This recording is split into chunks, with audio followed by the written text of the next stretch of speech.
Voici une autre lecture dans le cadre du cercle de lecture sur le populisme de droite présenté par Alternative socialiste et étudiants socialistes de l'UQAM.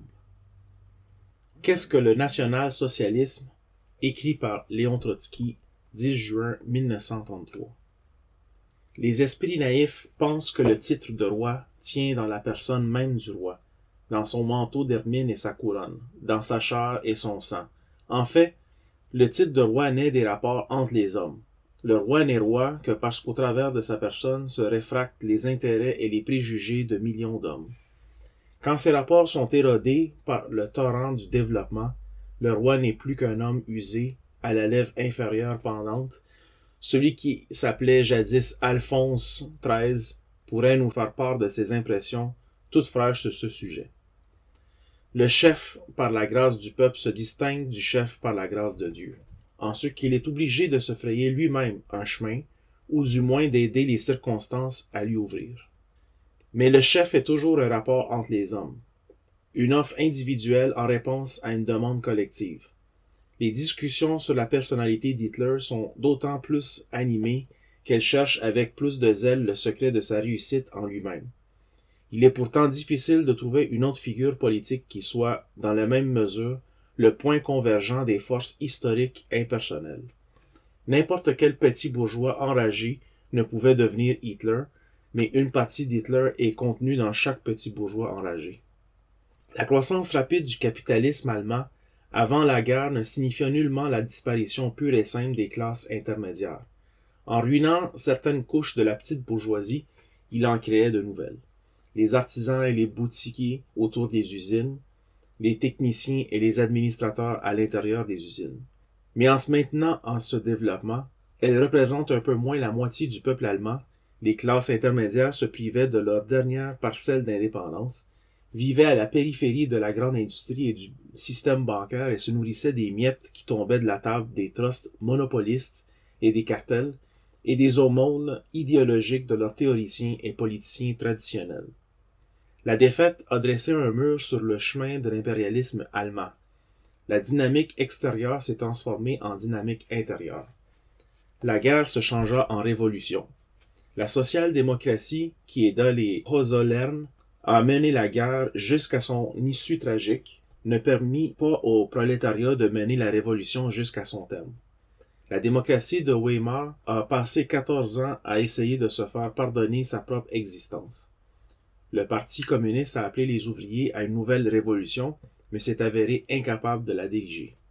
Le prolétariat allemand est passé par les hauts et les bas de la guerre, de la révolution, du parlementarisme et du pseudo-bolchevisme, alors que les vieux partis de la bourgeoisie s'épuisaient complètement. La force dynamique de la classe ouvrière était minée. Le chaos de l'après-guerre frappait les artisans, les marchands et les employés aussi durement que les ouvriers. La crise de l'agriculture ruinait les paysans, la décadence des couches moyennes ne pouvait pas signifier leur prolétarisation, car le prolétariat secrétait lui-même une armée gigantesque de chômeurs chroniques. La paupérisation de la petite bourgeoisie, à peine dissimulée sous les cravates et les bas de soie synthétique, sapait toutes les croyances officielles et surtout la doctrine de parlementaires démocratiques.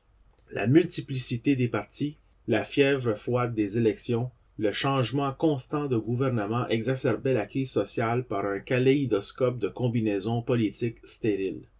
Dans l'atmosphère chauffée à blanc par la guerre, la défaite, les réparations, l'inflation, l'occupation de la rue, la crise, le besoin et la rancune, la petite bourgeoisie se rébella contre tous les vieux partis qui l'avaient trompée.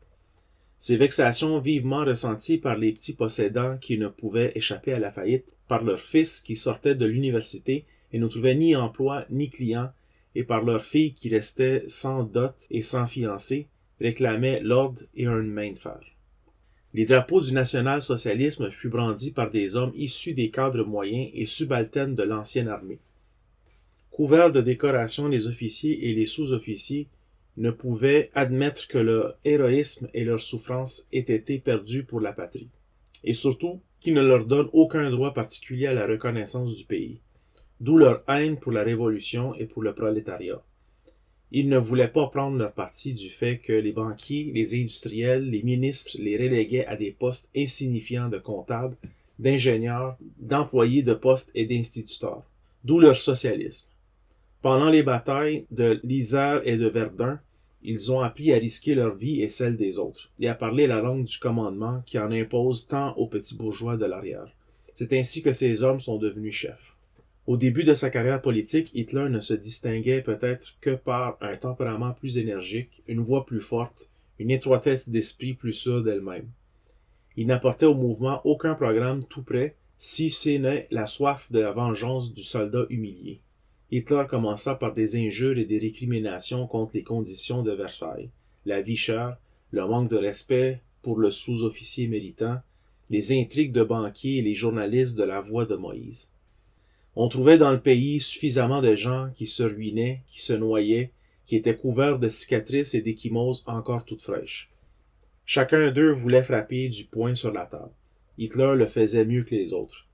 Il est vrai qu'il ne savait pas comment remédier à tous ces malheurs, mais ses accusations résonnaient tantôt comme un ordre, tantôt comme une prière adressée à un destin inflexible.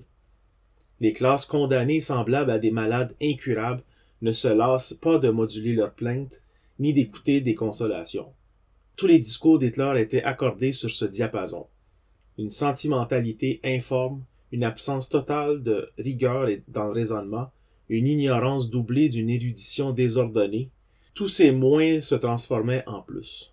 Cela lui donnait la possibilité de rassembler toutes les formes de mécontentement dans la besace du mendiant du national-socialisme, et de mener la masse là où elle le poussait. De ses premières improvisations, l'agitateur ne conservait dans sa mémoire que ceux qui rencontraient l'approbation. Ses idées politiques étaient le fruit d'une acoustique oratoire. C'est ainsi qu'il choisissait ses mots d'ordre. C'est ainsi que son programme s'étoffait. C'est ainsi que d'un matériau brut se formait un chef. Dès le début, Mussolini s'adressait de façon plus consciente à la matière sociale qu'Hitler, qui se sent plus proche du mysticisme policier d'un quelconque Metternich que de l'algèbre politique de Machiavel. Du point de vue intellectuel, Mussolini est plus audacieux et cynique. Il suffit de nous rappeler que l'athée romain ne fait que se servir de la religion, comme il le fait de la police et de la justice, alors que son collègue berlinois croit réellement à la protection particulière de la Providence. À l'époque où le futur dictateur italien considérait encore Marx comme notre maître immortel à tous, il défendait, non sans habileté, la théorie qui voit avant tout dans la vie de la société actuelle l'interaction de deux classes fondamentales, la bourgeoisie et le prolétariat. Il est vrai, écrivait Mussolini en 1914, qu'entre elles se placent des couches intermédiaires très nombreuses, qui forment une sorte de tissu conjonctif du collectif humain. Mais, dans les périodes de crise, les classes intermédiaires sont attirées selon les intérêts et leurs idées, vers l'une ou l'autre des deux classes fondamentales. Généralisation très importante. De même que la médecine scientifique permet de soigner un malade, mais aussi d'envoyer de la manière la plus expéditive un homme bien portant ad patres, l'analyse scientifique des rapports de classe destinée par son auteur à mobiliser le prolétariat a permis à Mussolini, quand il fut passé dans le camp adverse, de mobiliser les classes intermédiaires contre le prolétariat. Hitler accomplit le même travail en traduisant de la langue de la mystique allemande à la mythologie du fascisme. Les bûchers sur lesquels brûle la littérature impie du marxisme éclairent vivement la nature de la classe du national-socialisme. Tandis que les nazis agissaient en tant que parti et non en tant que pouvoir de l'État, l'accès de la classe ouvrière leur était presque entièrement fermé. D'autre part, la grande bourgeoisie, même celle qui soutenait financièrement Hitler, ne les considérait pas comme son parti. La Renaissance nationale s'appuyait entièrement sur les classes moyennes, la partie la plus arriérée de la nation, fardeau pesant de l'histoire. L'habileté politique consistait à souder l'unité de la petite bourgeoisie au moyen de la haine pour le prolétariat. Que faut-il faire pour que ce soit encore mieux? Avant tout, écraser ceux qui sont en bas. La petite bourgeoisie impuissante face au grand capital espère désormais reconquérir sa dignité sociale en écrasant les ouvriers. Les nazis baptisent leur coup d'État du nom usurpé de révolution. En fait, en Allemagne, comme en Italie, le fascisme laisse le système social inchangé. Le coup d'État d'Hitler en tant que tel n'a même pas de droit au titre de contre-révolution. Mais on ne peut pas le considérer isolément. Il est l'aboutissement d'un cycle de secousses qui ont commencé en Allemagne en 1918. La révolution de novembre, qui donnait le pouvoir au conseil d'ouvriers et de soldats, était fondamentalement prolétarienne. Mais le parti qui était à la tête du prolétariat rendit le pouvoir à la bourgeoisie. En ce sens, la social-démocratie a ouvert une ère de contre-révolution, avant que la révolution n'ait eu le temps d'achever son œuvre.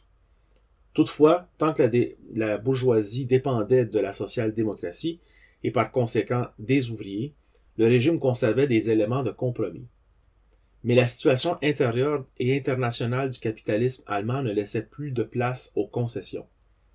Si la social-démocratie sauva la bourgeoisie de la révolution prolétarienne, le tour est venu pour le fascisme de libérer la bourgeoisie de la social-démocratie. Le coup d'État d'Hitler n'est que le maillon final dans la chaîne des poussées contre-révolutionnaires. Le petit bourgeois est hostile à l'idée de développement, car le développement se fait invariablement contre lui. Le progrès ne lui a rien apporté, si ce n'est des dettes insolvables. Le national-socialisme rejette le marxisme, mais aussi le darwinisme. Les nazis maudissent le matérialisme, car les victoires de la technique sur la nature ont entraîné la victoire du grand capital sur le petit. Les chefs du mouvement liquident l'intellectualisme, non pas tant parce qu'eux-mêmes possèdent des intelligences de deuxième ou troisième ordre, mais surtout parce que leur rôle historique ne saurait admettre qu'une pensée soit menée jusqu'à son terme. Le petit bourgeois a besoin d'une instance supérieure, placée au-dessus de la matière et de l'histoire, et protégée de la concurrence, de l'inflation, de la crise et de la vente aux enchères. Au développement, à la pensée économique, au rationalisme, au XXe, XIXe et XVIIIe siècle, s'oppose l'idéalisme nationaliste, en tant que source de principes héroïques. La nation d'Hitler est l'ombre mythique de la petite bourgeoisie elle-même, son rêve pathétique d'un royaume millénaire sur la terre. Pour élever la nation au-dessus de l'histoire, on lui donne le soutien de la race. L'histoire est vue comme une émanation de la race. Les qualités de la race sont construites indépendamment des conditions sociales changeantes. Rejetant la pensée économique comme vile, le national-socialisme descend un étage plus bas. Du matérialisme économique, il passe au matérialisme zoologique. La théorie de la race qu'on disait créée spécialement pour un autodidacte prétentieux et qui se présente comme la clé universelle de tous les secrets de la vie, apparaît sous un jour particulièrement lamentable à la lumière de l'histoire des idées. Pour fonder la religion du sang véritablement allemand, Hitler dut emprunter une seconde main les idées du racisme à un Français, diplomate et écrivain dilettante, le comte Gobineau. Hitler trouva une méthodologie politique toute prête chez les Italiens. Mussolini a largement utilisé la théorie de Marx de la lutte de classe. Le marxisme lui-même est le fruit de combinaison de la philosophie allemande, de l'histoire française et de l'économie anglaise. Si l'on examine rétrospectivement la généalogie des idées, même les plus réactionnaires et les plus simples et les plus stupides, on ne trouve pas de traces de racisme. L'indigence infinie de la philosophie nationale-socialiste n'a pas empêché, évidemment, la science universitaire d'entrer toute voile déployée dans le chenal d'Hitler, une fois que sa victoire fut suffisamment précisée. Les années du régime de Weimar furent, pour la majorité de la racaille professorale, un temps de trouble et d'inquiétude. Les historiens, les économistes, les juristes et les philosophes se perdaient en conjectures pour savoir lequel des critères de vérité s'affrontaient était le bon, c'est-à-dire quel camp resterait finalement maître de la situation. La dictature fasciste dissipe les doutes de Faust et les hésitations de Hamlet à l'université. Sortant des ténèbres de la relativité parlementaire, la science entre à nouveau dans le royaume des absolus. Einstein fut obligé d'aller chercher refuge hors des frontières de l'Allemagne. Sur le plan politique, le racisme est une variété hypertrophiée et vantarde du chauvinisme associé à la phrénologie. De même que l'aristocratie ruinée trouvait une consolation dans la noblesse de son sang, la petite bourgeoisie paupérisée s'enivre de contes sur les mérites particuliers de sa race. Et il est intéressant de remarquer que les chefs du national-socialisme ne sont pas de purs Allemands, mais sont originaires d'Autriche comme Hitler lui-même, des anciennes provinces baltes de l'Empire tsariste comme Rosenberg, des pays coloniaux comme l'actuel remplaçant d'Hitler à la direction du parti Hess. Il a fallu l'école d'agitation nationaliste barbare aux confins de la culture pour inspirer aux chefs les idées qui ont trouvé par la suite un écho dans le cœur des classes les plus barbares de l'Allemagne. L'individu et la classe, le libéralisme et le marxisme, voilà le mal. La nation, c'est le bien. Mais cette philosophie se change en son contraire, ceux de la propriété. Le salut est uniquement dans la propriété individuelle. L'idée de la propriété nationale est une engeance du bolchevisme. Tout en divinisant la nation, le petit bourgeois ne veut rien lui donner, au contraire, il attend que la nation lui distribue la propriété et le protège de l'ouvrier et de l'huissier. Malheureusement, le Troisième Reich ne donnera rien aux petits bourgeois, si ce n'est de nouveaux impôts. Dans le domaine de l'économie contemporaine, internationale par ses liens, impersonnelle dans ses méthodes, le principe de race semble sorti d'un cimetière moyenâgeux. Les nazis font par avance des concessions. La pureté de la race qui se contente d'un passeport dans le royaume de l'esprit doit surtout prouver son savoir-faire dans le domaine économique. Cela signifie, dans les conditions actuelles, être compétitif. Par la porte de derrière, le racisme revient au libéralisme économique, débarrassé des libertés politiques. Pratiquement, le nationalisme en économie se réduit à des explosions d'antisémitisme impuissantes, malgré toute leur brutalité. Les nazis éloignent du système économique actuel comme une force impure le capital usurier ou bancaire. La bourgeoisie juive occupe précisément dans cette sphère, comme chacun sait, une place importante. Tout en se prosternant devant le capitalisme dans son entier, le petit bourgeois déclare la guerre à l'esprit mauvais de Luc, personnifié par le juif polonais au manteau long et, bien souvent, sans un sou en poche. Le pogrom devient la preuve supérieure de la supériorité raciale. Le programme avec lequel le national-socialisme est arrivé au pouvoir rappelle tout à fait, hélas, le magasin universel juif dans les trous de province, qui n'y trouve-t-on pas à des prix bas et d'une qualité encore plus basse. Des souvenirs sur les temps heureux de la libre concurrence et des légendes sur la solidité de la société divisée en États, des espoirs de renaissance de l'empire colonial et des rêves d'économie fermée, des phrases sur l'abandon du droit romain et le retour du droit germain et des proclamations sur le moratoire américain, une hostilité envieuse pour l'inégalité que symbolise l'hôtel particulier et l'automobile, et une peur animale devant l'égalité, qui a l'aspect de l'ouvrier en casquette et sans col, le déchaînement du nationalisme et sa part devant les créanciers mondiaux. Tous les déchets de la pensée politique internationale sont venus remplir le trésor intellectuel du nouveau messianisme allemand. Le fascisme a amené à la politique les bas-fonds de la société. Non seulement les maisons paysannes, mais aussi les gratte-ciels des villes vivent encore aujourd'hui, à côté du XXe siècle, le Xe et le XIIe siècle. Des centaines de millions de gens utilisent le courant électrique sans cesser de croire à la force magique des gestes et des incantations. Le pape à Rome prêche à la radio sur le miracle de la transmutation de l'eau en vin. Les étoiles de cinéma se font dire la bonne aventure. Les aviateurs qui dirigent les merveilleuses mécaniques créées par le génie de l'homme portent des amulettes sur leurs combinaisons. Quelle réserve inépuisable d'obscurantisme, d'ignorance et de barbarie. Les désespoirs les a fait se dresser, le fascisme leur a donné un drapeau. Tout ce qu'un développement sans obstacle de la société aurait dû rejeter de l'organisme national sous la forme d'excréments de la culture est maintenant vomi. La civilisation capitaliste vomit une barbarie non digérée. Telle est la physiologie du national-socialisme. Le fascisme allemand, comme le fascisme italien, s'est hissé au pouvoir sur le dos de la petite bourgeoisie, dont il s'est servi comme un bélier contre la classe ouvrière et les institutions de la démocratie. Mais le fascisme au pouvoir n'est rien moins que le gouvernement de la petite bourgeoisie. Au contraire, c'est la dictature la plus impitoyable du capital monopoliste. Mussolini a raison, les classes intermédiaires ne sont pas capables d'une politique indépendante. Dans les périodes de crise, elles sont appelées à poursuivre jusqu'à l'absurde la politique de l'une des deux classes fondamentales. Le fascisme a réussi à les mettre au service du capital. Des mots d'ordre comme l'étatisation des trusts et la suppression des revenus ne provenant pas du travail ont été immédiatement jetés par-dessus bord dès l'arrivée du pouvoir. Au contraire, le particularisme des terres allemandes, qui s'appuyait sur les particularités de la petite bourgeoisie, a fait place nette pour le centralisme policier capitaliste. Chaque succès de la politique intérieure et extérieure du national-fascisme marquera inévitablement la poursuite de l'étouffement du petit capital par le grand. Le programme des illusions petites bourgeoises n'est pas supprimé. Il détache simplement de la réalité et se transforme en action rituelle. L'union de toutes les classes se ramène à un demi-symbolisme de service de travail obligatoire et à la confiscation au profit du peuple de la fête ouvrière du 1er mai.